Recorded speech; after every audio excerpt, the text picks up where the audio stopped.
ఒకే రక్తం ఒకే మనుషులు. చదువుతున్నది రాజ్యలక్ష్మి. రచించిన వారు కొమ్మూరి వేణుగోపాలరావు గారు.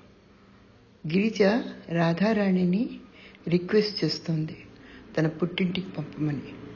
అంతవరకు చదువుకున్నాం కదా, ఇప్పుడు మళ్ళీ కంటిన్యూ చేస్తాను. నువ్వు ఏడవ మాకు, అలాగే వెళుదువు గాని అంటూ ఆమె తల మీద చెయ్యి వేసి నివిరింది రాధారాణి.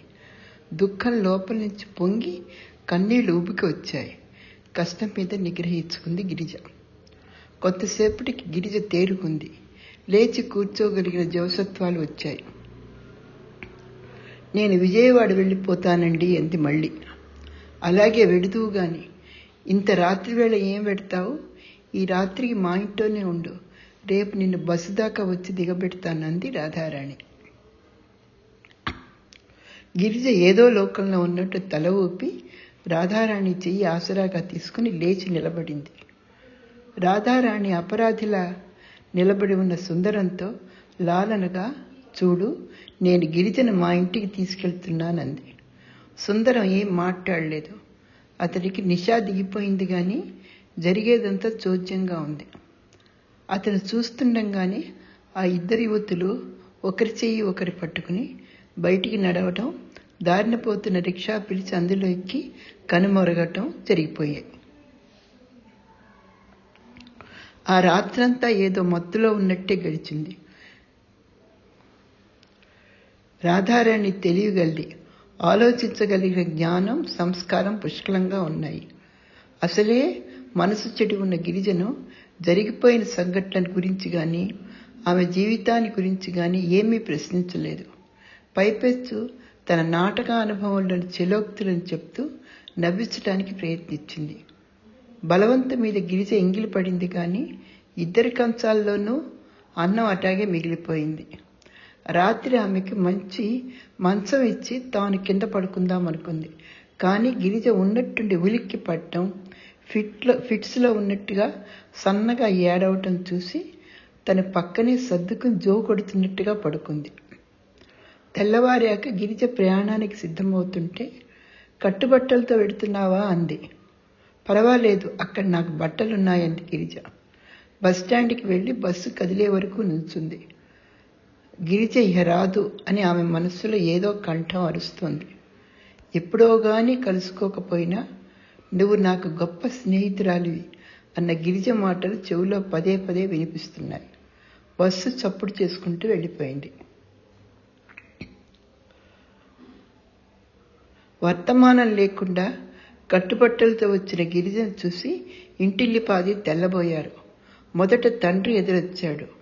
ఆయన అడిగిన ప్రశ్నకి వినిపించినట్టు ఏదో సమాధానం చెప్పి మెట్లెక్కి గబగబా తన గదిలోకి వెళ్ళిపోయింది. ఏదో జరిగి ఉంటుందని అందరికీ అర్థమైపోయింది. ఆమె వచ్చి 2 గంటలైనా ఎవరూ వచ్చి పలకరించలేదు. చాలా సందర్భాల్లో అత్తిల్లు ఎంత భయంకరంగా ఉంటుందో పుట్టిల్లు కూడా అంతే దుస్సహంగా ఉంటుందన్న సత్యం తెలిసొచ్చింది గిరిజకి. 12 అయినా ఎవరూ పైకి రాలేదు. 40 మందికి పైగా మసలే కొంప. అసలు మనుషులున్నారా అన్న భ్రమ కలిగిస్తోంది. కడుపులో ఏదో మంట లాంటిది బయలుదేరింది. ఆకలో తెలియదు, ఆరాటమో తెలియదు. ఇక భరించలేక కిందికి దిగొచ్చింది. తల్లి వంటింట్లో నుంచి ఎదురొస్తోంది. అమ్మ, ఆకలేస్తోంది అన్నది. అనసూయమ్మ గారు ఏమీ బదులు చెప్పలేదు. అమ్మ, ఆకలేస్తుంది, అన్నం పెట్టవా అని అడిగింది. పెట్టుకుని తిను అంటూ వెళ్ళిపోయింది.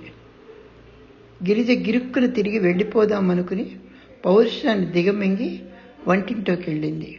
అక్కడ కూడా మనుషులెవరూ లేనట్టుగా నిర్జనంగా ఉంది. వీళ్ళంతా ఎందుకు కనపడడం లేదు?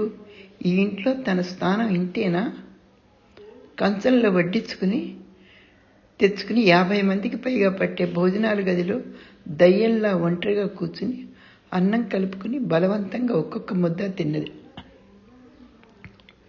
తన మనస్సుకి తోచిన రీతిగా ప్రవర్తిస్తున్నప్పుడు నేనెందుకు దిగులు పడాలి?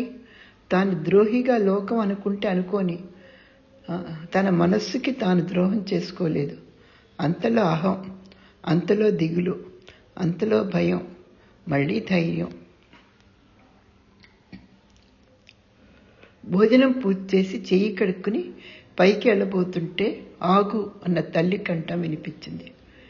గిరిజ వెనక్కి తిరిగి తల్లికి ఎదురుగున్న నిల్చుంది. ఇప్పుడు ఎందుకు వచ్చావే ఇక్కడికి అంది కోపంగా ఆవిడ. నేను ఓడిపోయానమ్మా. అతనితో కాపురం చేయగలని డంబాలు పలికాను, కానీ నా వల్ల కావట్లేదమ్మా అంది. ఎందుకని అన్నది ఆవిడ. నేను రాగలిగిన చోటికి వచ్చేసానమ్మా అంది. అంటే నేను మళ్ళీ అక్కడికి వెళ్ళను బేబీ.